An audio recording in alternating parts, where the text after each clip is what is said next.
Habang nangyayari ang sagupaan, tahimik na nagmamasid si Wake. Sinusukat niya ang bigat ng palitan ng mga atake ng dalawa. Sinulyapan din niya sina Widow, Mooney, at ang dalawang kalaban na nasa kanilang harapan. Sa kanyang pagsusuri, kung hindi magbabago ang sitwasyon, posibleng wala nang mabuhay sa kanila makalipas ang 5 minuto. Maya-maya, nagkamalay na si Mooney. Ngunit sa kasamaang palad, naroon pa rin sa harap nila ang dalawang kalaban. Agad nitong pinayuhan si Widow na tumakas at huwag na siyang alalahanin. Ngunit tumanggi si Widow at hindi ito natinag. Sa halip, pinaalalahanan niya si Mooney na manahimik na lang.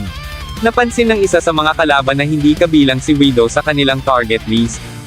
Wala silang makukuhang punto sa pagpatay sa kanya, ngunit para sa kanila, mas mainam nang alisin ang anumang banta. Imbes na matakot, huminga ng malalim si Widow. Sa halip na umatras, tahimik niyang hinanda ang sarili at mabilis na nagpakawala ng isang palihim na atake sa isa sa mga kalaban.